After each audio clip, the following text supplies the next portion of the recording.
Buenas noches, bienvenidos a Dimensión Uruguay. En este programa nos preguntamos, ¿a qué modelos productivos debe apostar el país? ¿Cuánto de esos modelos productivos dependen de la inserción internacional? Recogimos muchas visiones sobre este tema. ¿Cuáles son las debilidades? ¿Cuáles son las fortalezas? En un momento de desaceleración económica, ¿cuáles son los mejores caminos para el crecimiento? Por aquí comenzamos. El PBI de Uruguay mostró un incremento de 1,4% con respecto al mismo lapso del año 2015. Sin embargo, la expansión se debe esencialmente al desempeño del sector electricidad, gas y agua, que creció 145% frente al segundo trimestre del año pasado. Los otros sectores que se mostraron al alza fueron transporte, almacenamiento y comunicaciones y otras actividades. En tanto, el sector actividades primarias descendió 4,8%, la industria manufacturera 3,6%, la construcción 5,1% y el sector comercio, reparaciones, restaurantes y hoteles 1,8%. Y ya le damos las buenas noches a los invitados que tenemos en el estudio. El senador de la República, Guillermo Besosi, exintendente de Soriano. Buenas noches, gracias por estar aquí. No, gracias por la invitación, Ana, y la verdad que es un gusto estar en el programa. Y también tenemos a Roberto Kramerman, ex ministro de Industria, ingeniero. Bienvenido, un gusto recibirlos. Muchas gracias por la invitación y es un gusto para mí. Besosi, recién fuera de micrófonos conversábamos que este es un tema clave, a la vez es un tema muy amplio. ¿Cómo ve usted los modelos productivos, los sistemas, el modelo productivo?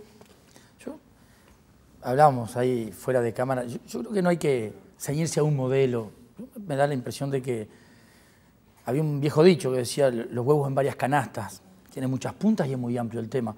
Yo creo que es un país que ha venido desarrollando actividades como, por ejemplo, y lo decíamos, recién hablamos del ingeniero, somos un país hoy de servicios, por ejemplo, capaz que en algún momento ni se nos pasaba por la cabeza que podía ser. Y hoy hemos ido apostando a los servicios y cada vez mejor. Y nuestro país en ese sentido ha mejorado y mucho.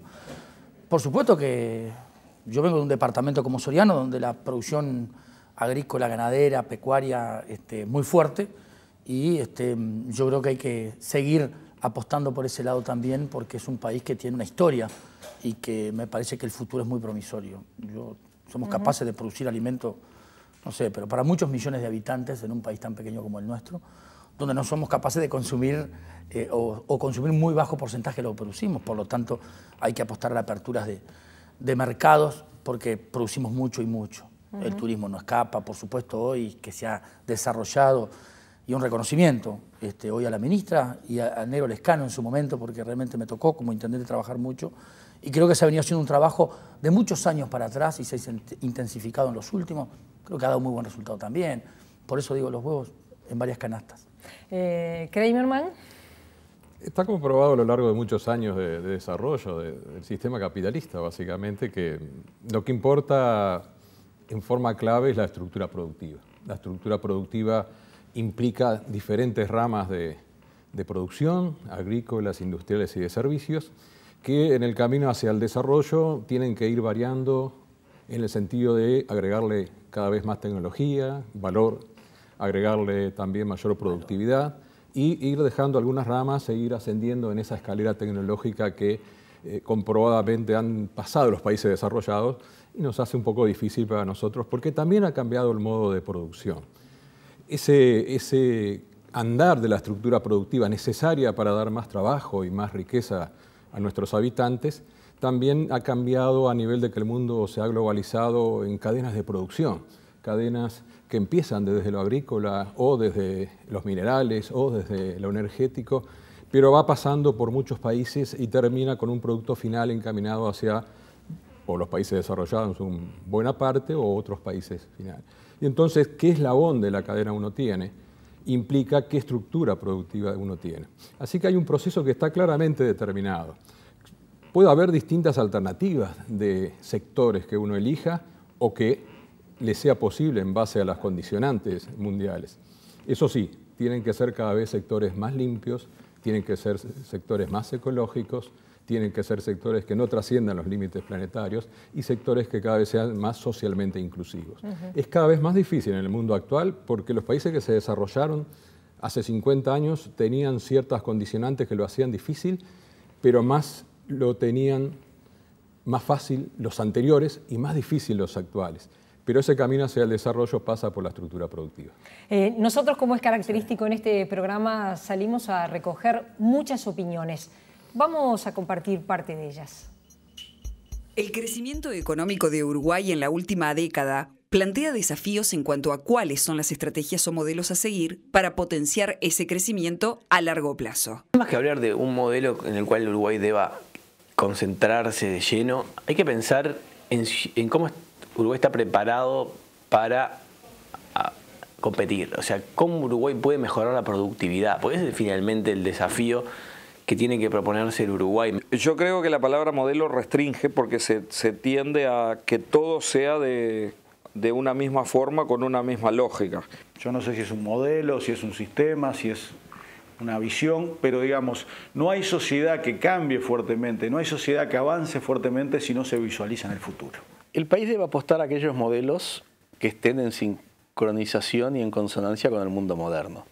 La industria del Uruguay hoy, 2016, no es la industria del Uruguay de 1970. Lo que tenemos que tener claro en el Uruguay es que somos un país que tiene 3 millones de habitantes, que tiene capacidad para producir alimentos y fibras, que hoy produce alimentos para 28 millones de personas, que nosotros entendemos que podemos producir alimentos para 50 millones de personas de forma sostenible, en mercados diferentes, con demandas diferentes. Tenemos que ver, bueno, cuáles son los ecosistemas que tenemos. Tenemos un ecosistema de praderas con mucha riqueza en lo que son las tierras y la red hídrica que manejamos.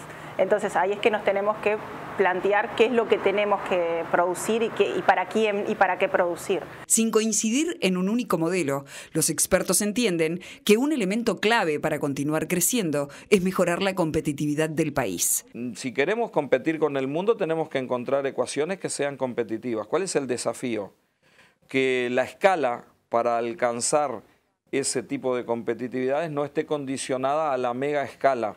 Que generemos las políticas públicas, que generemos los bienes públicos, que nos ayuden a reducir las asimetrías que muchas veces la escala genera en materia de tecnología, de comercialización, de financiamiento o de acceso al mercado. La estrategia del Uruguay es un modelo de producción apostando a cadenas productivas, con servicios y sobre todo con una ubicación geopolítica que le permita ser la salida de muchos productos y tener un costo adecuado para que puedan ir esos productos o los semiproductos a ser terminados o consumidos en otros mercados. No vamos a la cantidad, sino que vamos a la calidad. Y en un mundo moderno que cada vez exige productos con los que se llaman los famosos sellos verdes o los green tags, bueno, buscar esos productos que el mundo quiere y que Uruguay puede producir en una economía de escala razonable y que pueden ser aptos para el mercado interno y el mercado externo. El rubro agroindustrial sigue siendo la principal fuente de ingresos para el país, lo que lleva a autoridades y a expertos a preguntarse cómo hacer para potenciar aún más al sector. Tenemos que partir de los recursos naturales que tiene el país. O sea, el país tiene una potencialidad muy grande como productor de alimentos. Y productor de alimentos implica la posibilidad de tecnificar la producción agropecuaria y también de avanzar en la cadena de procesamiento de esa producción. El 78% de nuestras exportaciones proviene del sector agropecuario y agroindustrial. 241.000 puestos de trabajo en este país dependen directa o indirectamente de las cadenas y de los servicios asociados a la producción agroalimentaria. Por lo tanto, el desafío para seguir creciendo y generando oportunidades de prosperidad es distinguirnos en el mundo, y eso implica no seguir la lógica de la cantidad, sino seguir la lógica de la calidad. Más allá de lo que hagamos, si es que hay que ir por mayor sofisticación de lo que Uruguay produce, que eso es lo que te dice una parte de la escuela. Otros te dicen, no, tenemos que ir a mejorar la calidad de lo que producimos.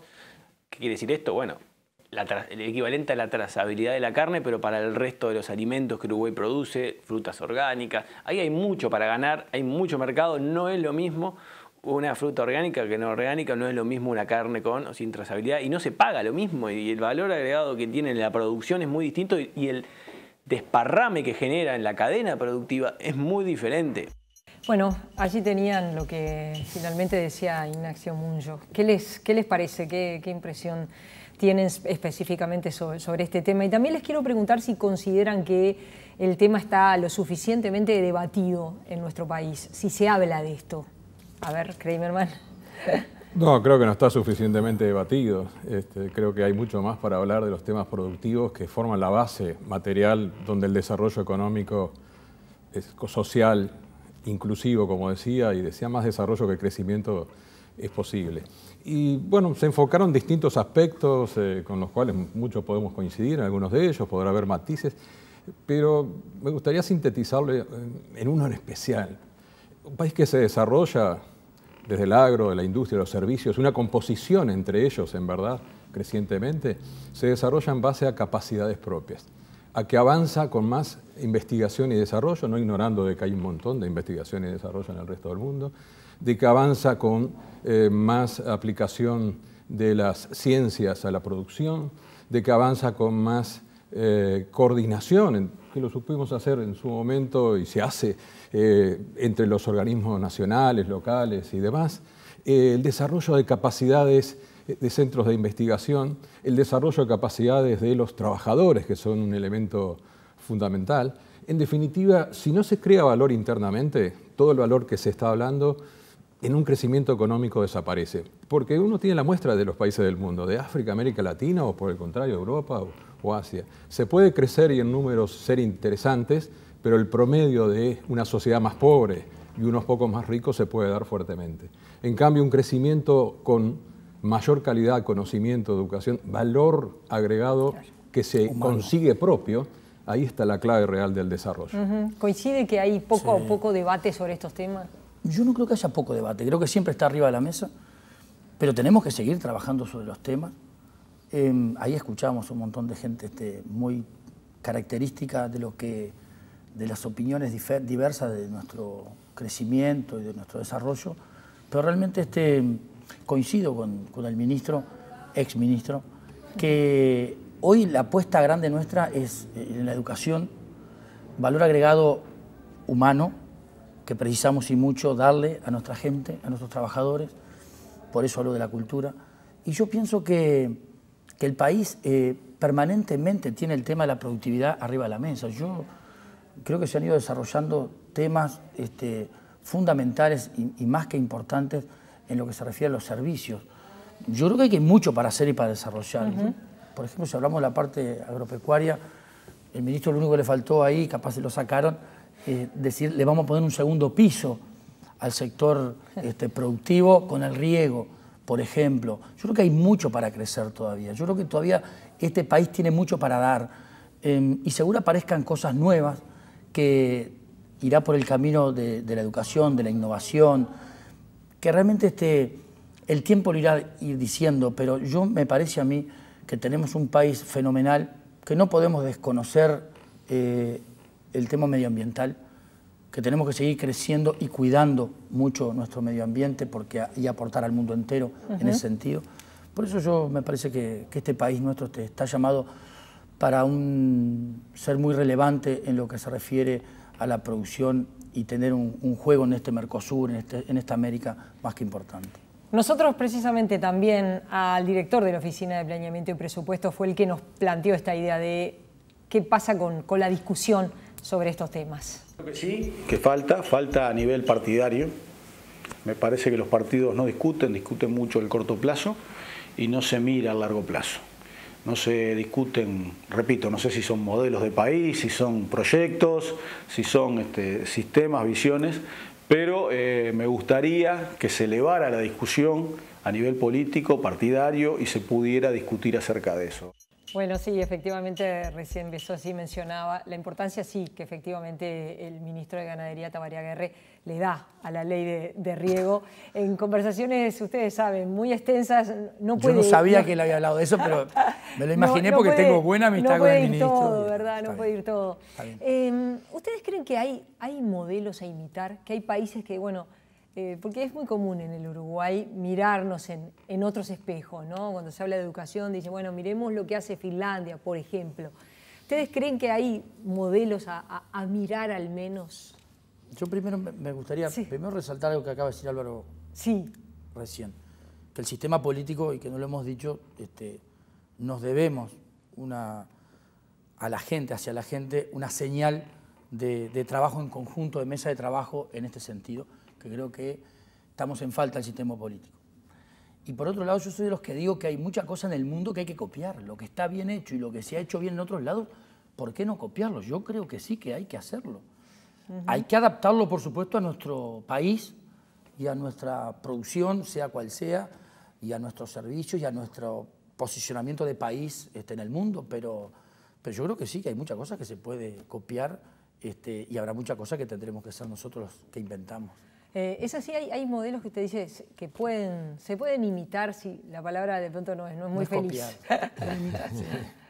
Sí, se puede tomar elementos, sin duda, y coincido, de distintos desarrollos que han habido, se pueden descartar elementos de distintos desarrollos que han habido y finalmente se pueden hacer cosas que no han habido, básicamente dejar de hacerlo. Bueno, vayamos, primero se puede obviamente tomar la fuerte influencia que ha tenido el Estado en los modelos de desarrollo. Por ejemplo, esto es algo bien patente y con sus políticas comerciales, económicas e industriales productivas coordinadas totalmente como para permitir un desarrollo completo en esa fase, o sea, en la fase de lograr mayores eslabones tecnológicos y de valor agregado a la producción, sea de servicios, que hoy todo gira alrededor prácticamente de una producción que se ha desmembrado entre distintos países, pero también ha sacado hacia afuera de la unidad productiva, agrícola o industrial, lo que son servicios a los cuales la aporta, concentrándose en el negocio central y haciendo que los servicios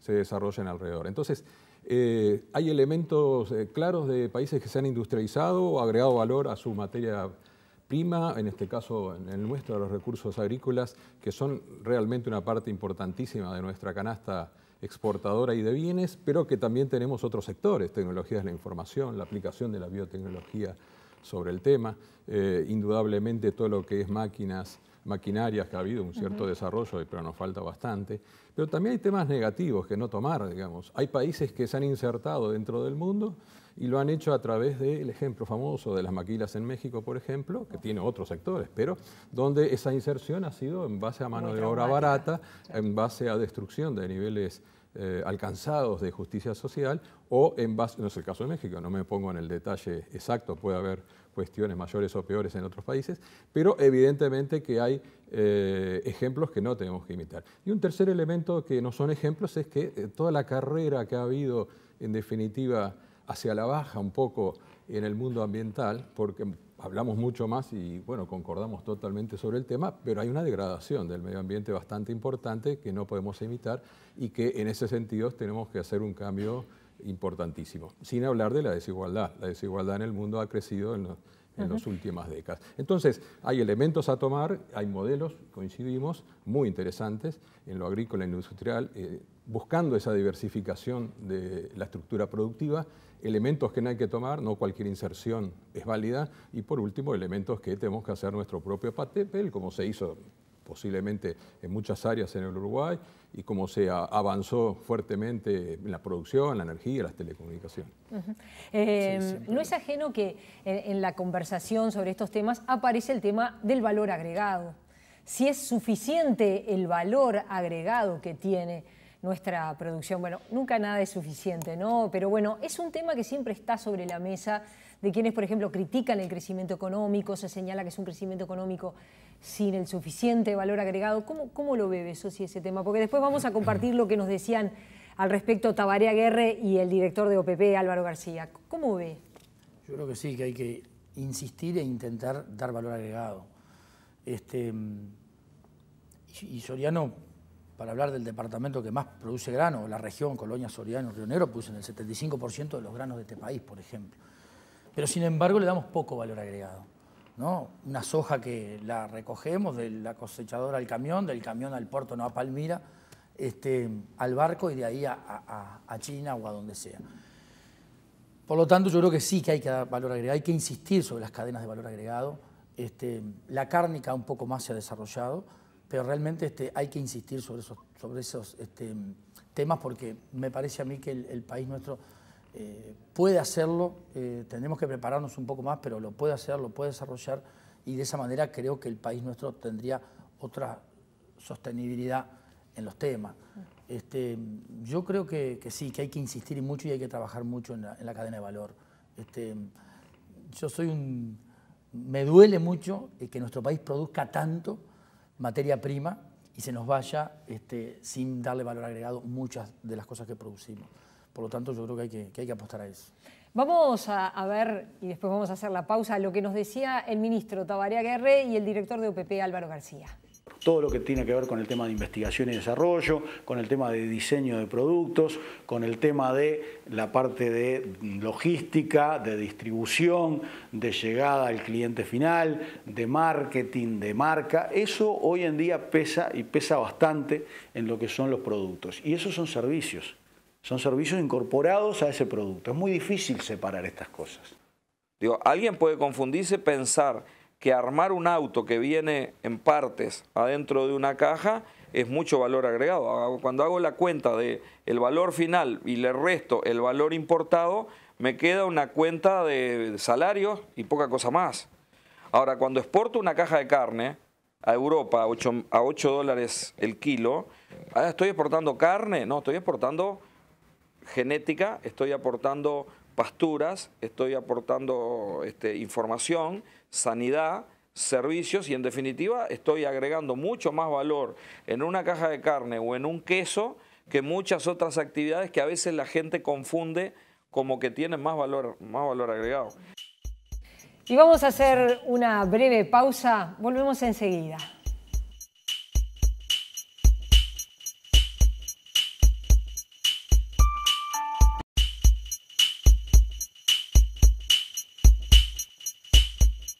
Y en la presentación del programa decíamos, cuando hablamos de modelo productivo, de modelos productivos, ¿cuánto depende de la inserción internacional del país? Kramerman, ¿cómo ve este tema? Bueno, depende muchísimo, ¿no? Porque, como bien se decía, el modelo al cual debemos tender es un proceso, en definitiva, de renovación de las estructuras productivas de menos a más, de menos trabajo a más trabajo, de menos calidad a más calidad, de menos conocimientos a más conocimiento, de menos educación a más educación, y transitar y seguir transitando y yo creo profundizar el tránsito hacia ese camino, hacia ese tema de estructura económica.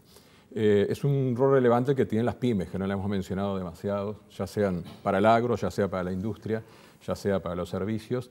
Y es un rol relevante de la pequeña y mediana empresa porque parte del valor que mencionábamos anterior, parte del valor generado fundamentalmente en el país, es valor que se genera por la pequeña y mediana empresa, tanto como a veces por la gran empresa que viene a invertir dentro del país. Pero la inserción internacional es fundamental porque si nosotros vemos cómo se distribuye el valor capturado, que no es lo mismo que el valor generado, pero que en definitiva, quién se apropia del valor a través de las grandes cadenas productivas. Hoy el mundo desarrollado se sigue apropiando prácticamente del 67% del valor que el mundo está creando. Hay una diferencia importante en ese sentido. Y eso está dado fuertemente porque eslabones se tienen. Como bien se decía, hay una tendencia a cada vez más en América Latina en general una cierta ida a solo 4 elementos. Prácticamente se exporta hierro, soja, cobre y por ahí energía. Sin embargo, tenemos toda una revolución de informática, una revolución en la biotecnología. En Uruguay apreciamos fuertemente el tema de las telecomunicaciones.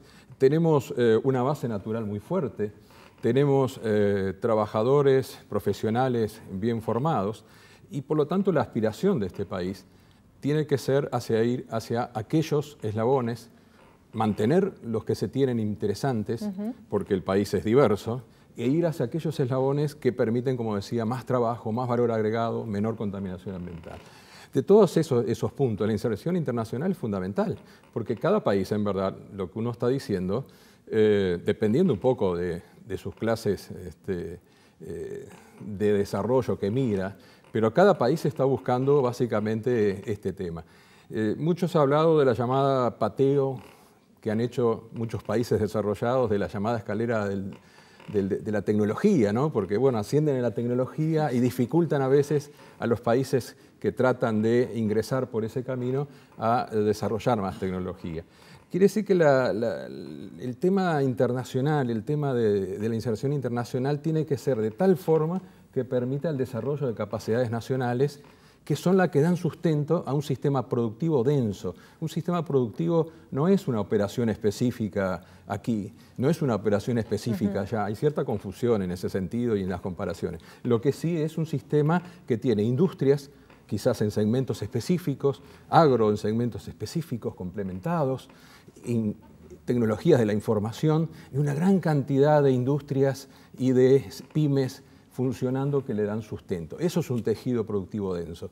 Y entonces, si no hay valor creado en el país, si no hay desarrollo propio del país y si no hay además adecuación del desarrollo exterior, bueno, somos 3 millones en un mundo, 7.000 millones, bueno, eso no es suficiente entonces para darle estabilidad al desarrollo o para lograr el desarrollo definitivo. Y ahí está la inserción internacional. No cualquier inserción internacional va por ese camino, los países uno los puede estudiar, países que se han desarrollado no son muchos en el mundo, países que van en camino del desarrollo, que a veces es un eufemismo, a veces es cierto según los casos, básicamente en las últimas décadas es porque han logrado los puntos necesarios de su inserción como para tener capacidades nacionales. Es importante. La inserción internacional, yo coincido, digo, es más que importante de un país como el nuestro, pequeño como el nuestro, es fundamental. Entonces yo creo que hay que caminar y hay que, bueno, hoy tenemos una delegación importantísima en China, por algo se está allá, porque bueno, hay que buscar y seguir insistiendo con esos tratados que creo que le van a hacer bien al país en ese sentido que habla el amigo Kramer. Nosotros también en la recorrida le preguntamos a nuestros entrevistados la importancia que le daban precisamente a la inserción internacional en relación con los modelos productivos. Ya sea mejorando la productividad, la calidad de los productos que produce el país o sumando valor agregado a esos productos, el crecimiento económico del país se ha encontrado con ciertas barreras que tienen distintos tamaños, según la óptica con las que se las mire. Pero que uno además tiene que ir un paso más atrás y preguntarle, ¿Uruguay tiene las capacidades para generar productos de mayor calidad? Algunas sí y otras no, y otras hay mucho para mejorar. Y ahí es donde vienen las barreras, lo que a mí me gusta decir como barreras a la productividad que hoy tiene el país. Ahí es donde hay que enfocarse. Pero hemos llegado a límites con el crecimiento económico en materia, por ejemplo, hace 2 años de desempleo, que son límites difíciles de pasar. En algún momento mi colega Mario Vergara habló de que estábamos llegando prácticamente a la frontera de posibilidades o frontera de producción de Uruguay. Y bueno, y eso plantea desafíos hacia adelante. Hoy en la medición la más alta es la regulación laboral, la segunda es la inserción internacional, la tercera es el peso del Estado, fundamentalmente el peso de las empresas del Estado sobre el sector productivo en materia de lo que la carga que significa para producir hoy tener empresas del Estado que operan en los niveles de eficiencia que hoy tienen. Y cuarto, la educación. Una de las preocupaciones principales de empresarios e industriales es el rol del Estado, al que muchos ven como una carga excesiva sobre el costo de producción. Bueno, tenemos que analizar el tema de ANCAP, el tema de la UTE con su liberación de la generación eléctrica. Y no es que el Estado desaparezca, es que el Estado no puede tener un sistema monopólico de tal naturaleza donde los costos que tiene se transfieren sobre el sector productivo como costos en tarifas, en impuestos. El mejor Estado es aquel que no se nota el peso de él en la sociedad. El Estado debe ser eficiente. Las empresas públicas del Estado deben ser empresas armónicas, con capacidad de generar el mejor servicio para la población y sus usuarios con el menor costo posible. Deben ser empresas que sí que ganen dinero, que ese dinero lo inviertan en mejorar su productividad. Los empresarios se quejan y después se quejan A, B, C, D, y entre la cantidad de cosas que se quejan es del peso del Estado, ¿no? Y yo te preguntaría lo siguiente, ¿sería posible que en el Uruguay hubiera fibra óptica en los lugares pobres si el Uruguay, el peso del Estado uruguayo no hubiera hecho que ese mercado de la Internet llegara a los hogares ricos, pero al mismo tiempo entrara a las casas más pobres? En materia internacional, Uruguay no está dentro de los países con mayor carga impositiva. De hecho, en América Latina estamos 10 puntos debajo de Argentina y de Brasil, y comparativamente con países desarrollados de otras partes del mundo estamos bien debajo, bastante más. Otro de los elementos identificados como barrera es la educación, que se traduce en falta de mano de obra calificada. Tenemos que tener un sistema productivo basado también en la educación, y ahí está el gran tema.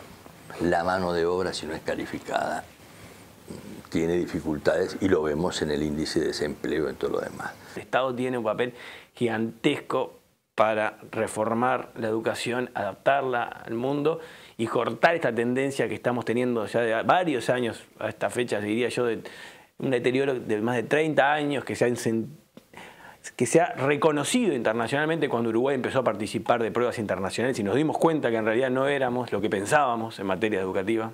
Yo creo que en educación tenemos un problema importante en educación media. Y eso lo hemos planteado desde el programa de gobierno en adelante y se está trabajando para mejorar los niveles de egreso, tanto del ciclo básico como los niveles de ingreso a las universidades. Creo que el país ha avanzado mucho en materia primaria, creo que el país ha avanzado mucho en materia terciaria, ¿verdad? Asigno especial importancia a la descentralización de la Universidad de la República. Por último, la barrera más importante es la inserción internacional de Uruguay. El Estado es el que tiene aquí que dar los pasos fundamentales para abrir los mercados para el Uruguay y abrir la economía. Hoy una empresa instalada en Uruguay, porque está en el Mercosur, tiene acceso libre de impuestos al 10% del consumo mundial, 10%. Una empresa chilena instalada en Chile tiene acceso al 90%, 90 versus 10. Entonces eso es un diferencial enorme. Los mayores obstáculos que sí todavía a veces somos los propios uruguayos. Aquel Estado es aquel Estado que no se nota. Hoy estamos peleando para abrir nuevos mercados. De hecho, Uruguay son los países que tienen más pequeña cantidad de convenios internacionales, salvo el Mercosur, algún acuerdo con Chile que tenemos y el acuerdo con México, no tenemos acuerdos internacionales. Entonces Uruguay tiene que ver, sin romper el Mercosur, porque somos Mercosur, pero tampoco tener ese corralito que nos digan, ustedes no tienen flexibilidad para negociar con otros países.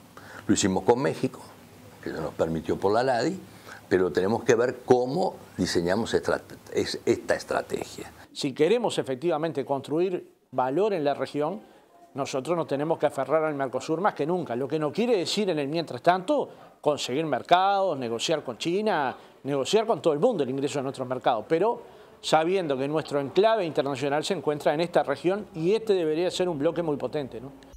Bueno, allí tenían diferentes opiniones. ¿Pesa el Estado? Eso sí. Y pesar pesa, sí. Está buena esa definición que dieron ahí, que aquel Estado, el mejor Estado es el que no pesa. Pero yo creo que siempre pesa. Yo creo que hay que ser lo más eficiente posible porque queremos que los privados sean eficientes y nosotros como Estado debemos ser mejores todavía. Coincido con Pereira, que lógicamente que juegan un rol más que importante las empresas estatales. Yo estoy a favor de las empresas estatales, en competencia, y puse un ejemplo bien claro, porque habló de la fibra óptica, y la fibra óptica la desarrolló Antel, y Antel es eficiente, es de las empresas que le ha ido bien, que está bien. Por lo tanto, creo que perfectamente podemos desarrollar empresas en competencia con otras y ser eficientes a la vez, muy eficientes. Por eso coincido con él y puse un ejemplo más que claro. Tengo buena amistad con Pereira, hombre de la música, le gusta mucho el jazz, aparece por allá por Soriano todos los años en enero. Y la verdad que coincido con lo que decía y me parece que el peso del Estado Es peso, pero a su vez tenemos que tener en cuenta que juega un rol muy importante en lo social y del cual siempre hay que tenerlo muy en cuenta. Siempre hay que tenerlo muy en cuenta. Kramerman, el peso del Estado. Yo creo que hay varios aspectos que mirar de ese punto de vista. Bien mencionaba el senador varios aspectos que realzan y ponía ejemplos concretos sobre el tema. Uruguay es uno de los pocos países de América Latina que continuó bajo la órbita estatal con sus empresas públicas, a diferencia de otros muchos países. Y eso le permitió rápidamente lograr una renovación de su matriz energética, o eso le permitió rápidamente lograr pasar de puestos muy bajos en la velocidad de telecomunicaciones, de internet, etcétera, y en la conectividad del país a puestos muy altos como el Uruguay tiene, que son fundamentales para la gente, que ha cambiado su forma de vivir fuertemente, pero son fundamentales para este desarrollo que decíamos productivo en este caso, aparte del social. Son fundamentales para el desarrollo porque, como decíamos antes, en qué eslabones o en qué sistemas productivos, qué estructura productiva es la nuestra que vamos a ir transformando, es lo definitivo. El peso del Estado no es un tema de peso solo, como se habla. Es importantísimo el Estado como coordinador, es importantísimo el Estado como regulador, es importantísimo el Estado como productor de esos bienes que decíamos y de algunos otros posibles.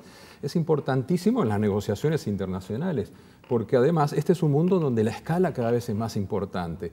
De ahí la necesidad de que las capacidades nacionales que decíamos, las negociaciones internacionales, en definitiva, ambas dependen de un tema de escalas crecientes, y el ámbito natural de esa escala es el Mercosur.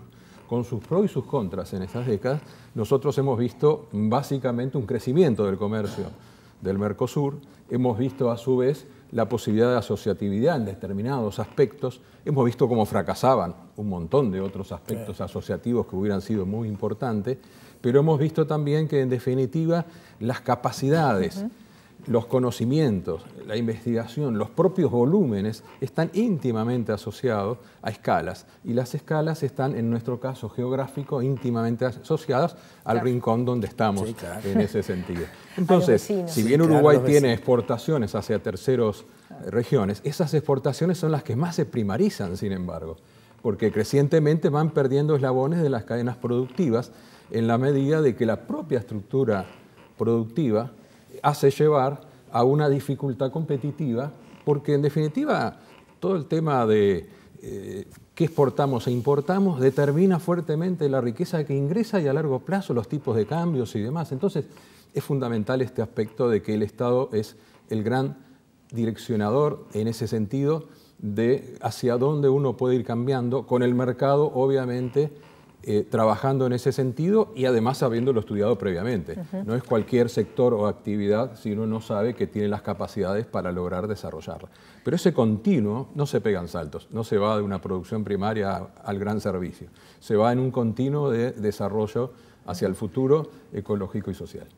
Como parte también de la inserción internacional, nosotros consultábamos sobre qué pasa con estos megatratados internacionales. Miren las distintas opiniones que recibíamos. En algunos casos puede ser que no nos afecte y en otros casos nos pueden afectar bien directamente cuando hay casos de competidores nuestros, como en el caso del Tratado Transpacífico, de Nueva Zelanda, de Australia, que podrían llegar a obtener ventajas adicionales en caso de la generación de este tratado ante clientes de Uruguay de hasta 30%. Y eso es mucha diferencia hoy en el mundo y sería un riesgo grande para nuestra producción. En principio, todas las experiencias de tratado de libre comercio que han hecho otros países de América Latina han tenido resultados negativos para esos países, pero sobre todo para sus pueblos, ¿no? Entonces, claro, tal vez sea una mirada prejuiciosa, pero para discutir este tema yo estoy convencido que tiene que ser una discusión más democrática. Todas estas iniciativas de mega acuerdos, yo las interpreto como proyectos de las empresas transnacionales utilizando como punta de lanza el gobierno de los Estados Unidos para moldear el comercio internacional de acuerdo a sus necesidades. Hay modelos exitosos de inserción internacional, como por ejemplo es el de Chile, que justamente los que lo impulsaron, los expresidentes, por ejemplo el presidente Frei, te dicen que la clave del éxito es ser un país chico, justamente porque firmar un acuerdo con un país gigante, un país chico, no genera resistencias internas en el país grande. ¿Por qué? Porque, bueno, si la carne uruguaya no le hace mella a ningún país, si es solo la carne uruguaya, pero la carne argentina, brasileña, uruguaya y paraguaya junta, te liquida cualquier mercado interno de proteccionismo. Bueno, allí tenían, ¿no?, la polémica respecto a estos megatratados.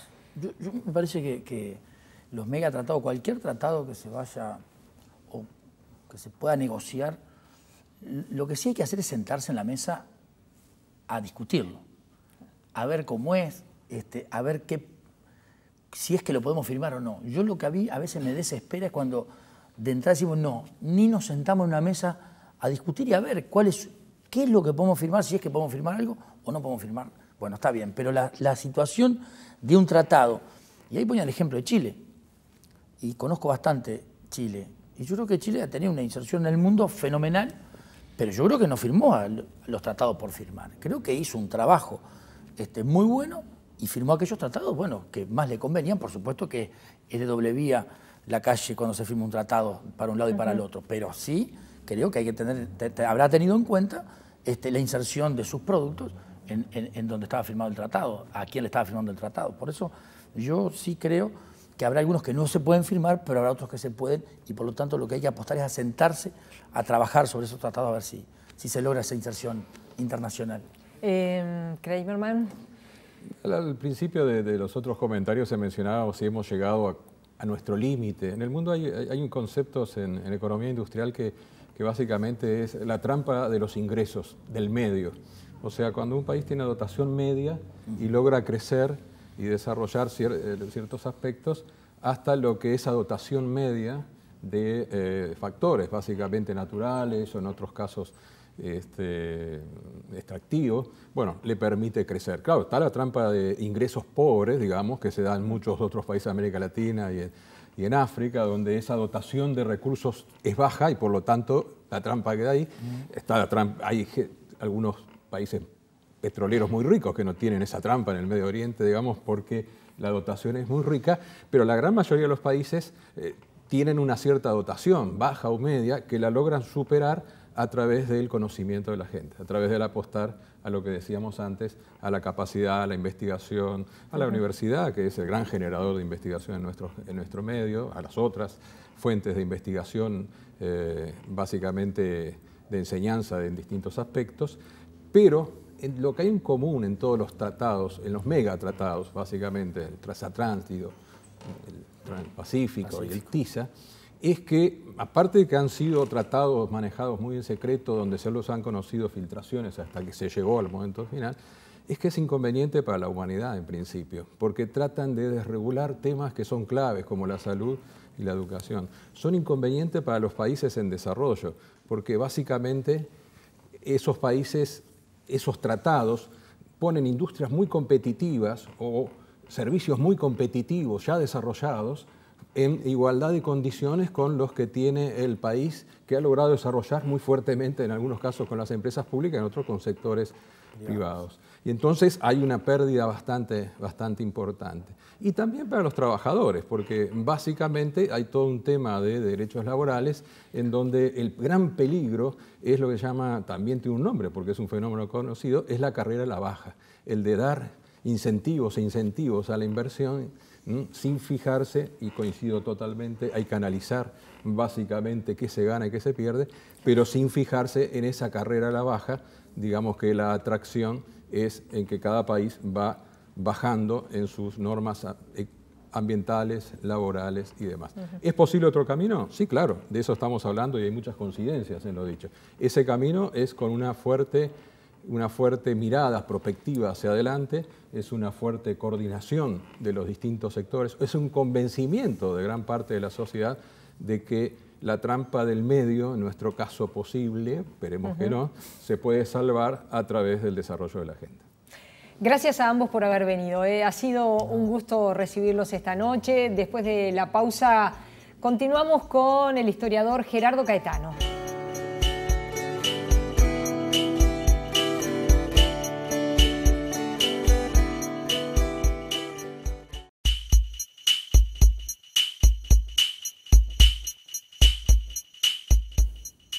Y le damos las buenas noches al historiador Gerardo Caetano. ¿Cómo estás, Gerardo? ¿Qué tal? ¿Cómo estás? Bueno, cuando conversábamos de este tema decíamos, bueno, un tema crucial para la vida de nuestro país, modelos productivos, sistemas, como prefiere decir el ministro Tabariaguerre, inserción internacional, mega tratados internacionales. Un tema absolutamente crucial y que yo no diría que se discute poco. Yo lo que diría es que se discute mal. Que no es lo mismo. Que no es lo mismo. Claro.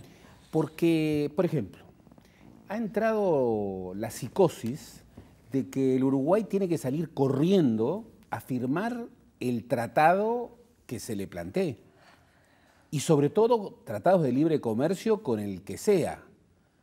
Y la mayoría de los que dicen eso nunca leyeron un tratado de libre comercio. No saben sus contenidos. El Uruguay tiene dificultades de negociación, tiene dificultades para encontrar negociadores. Y cuando uno, por ejemplo, dice, bueno, el principal problema, como lo escuchamos, el principal problema es la regulación laboral, el principal bloqueo. ¿De qué está hablando? Del salario de los trabajadores. O sea, hay que bajar el salario de los trabajadores. El segundo problema es el peso del Estado. ¿Qué hay que hacer? Menos Estado y más inversión privada. El tercer problema es la inserción internacional, que hay que hacer, mayor apertura. Bueno, hay cuestiones ideológicas, discutámoslo en serio. Por ejemplo, los megatratados. Los megatratados. Bien, hoy en el mundo, quien vea a los principales analistas, verá que los megatratados, aún el TPP que fue firmado por los gobiernos en febrero, tienen un signo de interrogación enorme. Sí, en Chile, por ejemplo, se señala, por lo que pude leer, que no hay votos en el Congreso chileno para aprobarlo. ¿Y en Estados Unidos? Donde los dos candidatos están compitiendo a ver quién es más anti-TPP, anti-acuerdo transpacífico, aún Hillary Clinton, que se reivindicaba como su mentora. Respecto a la legislación laboral, también ese tema lo incorporamos en la conversación con el economista Ignacio Munyo. Mirá lo que nos decía. Nosotros hicimos un estudio en profundidad acá y encontramos que el 54% de las personas que hoy ocupan cargos en el Uruguay están en posiciones que tienden a desaparecer en un horizonte de 20 años, por la simple razón de que va a ser más eficiente que lo haga una máquina que una persona en un horizonte no muy lejano de tiempo.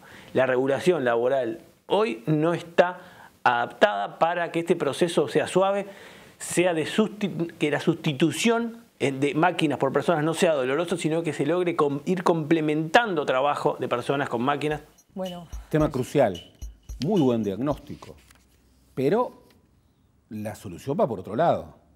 La solución va por otro lado. Por ejemplo, si yo incorporo tecnología que sustituye aceleradamente trabajo, si yo incorporo y no estoy apostando a una incorporación de ciencia y tecnología que tenga a una comunidad científico-tecnológica local, bueno, capaz de ser interlocutora, si yo no estoy apostando a tener ciencia y tecnología propia, de primer nivel en el mundo, y lo único que voy a hacer es tomar la tecnología que traigan las empresas transnacionales, la inversión extranjera directa, bueno, obviamente voy muerto.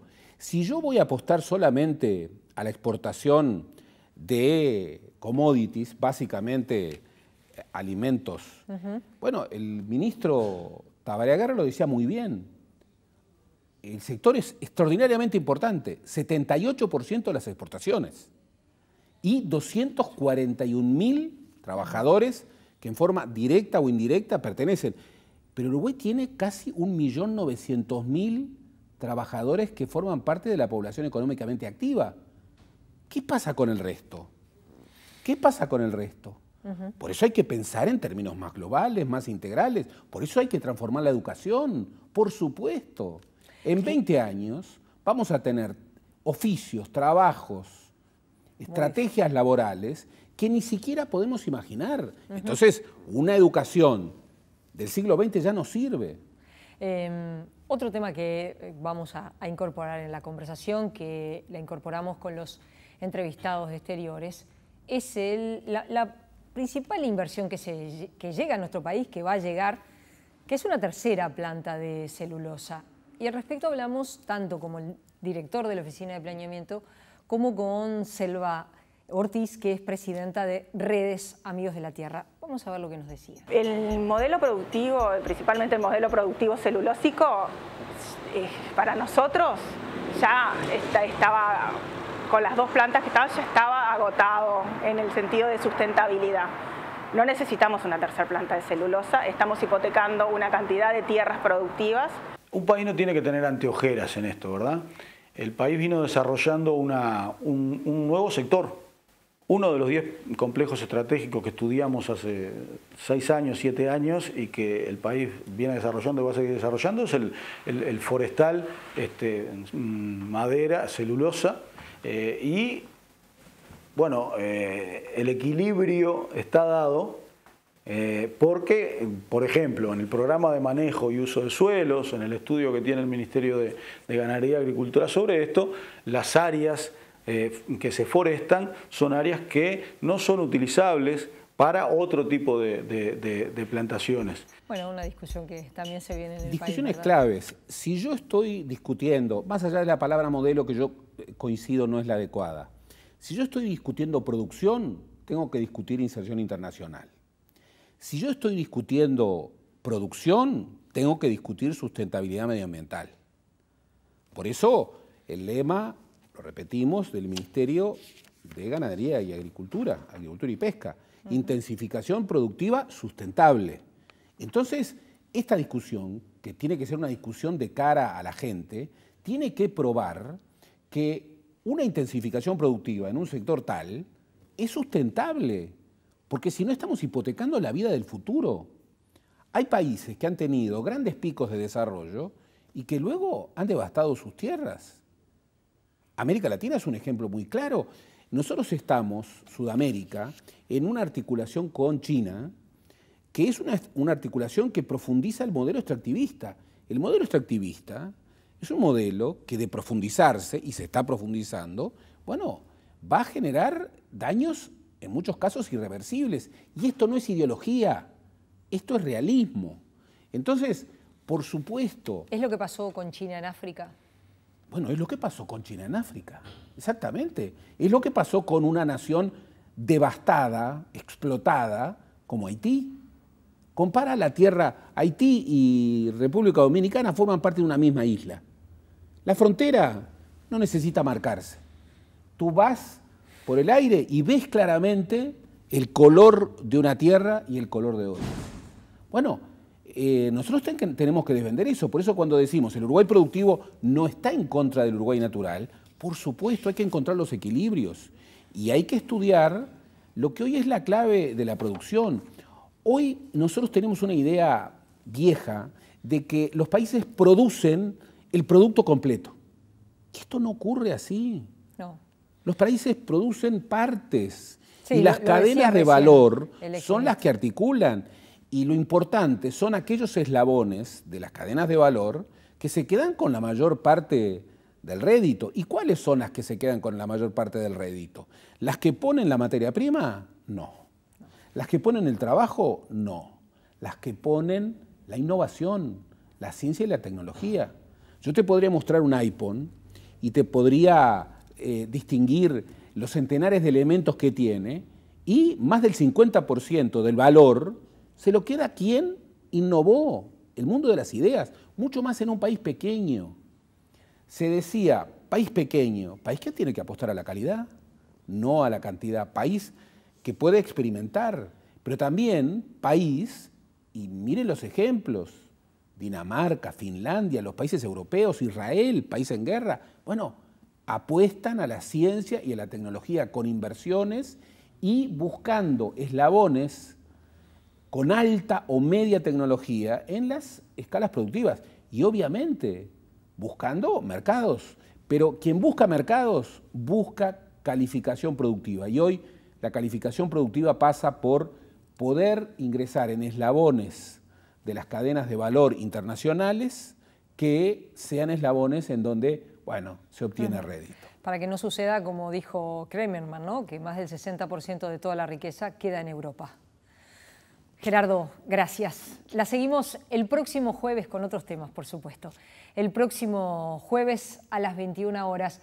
Gracias por habernos acompañado. Les recordamos que este programa se repite los sábados a las 17:30. Buenas noches. Gracias por estar ahí.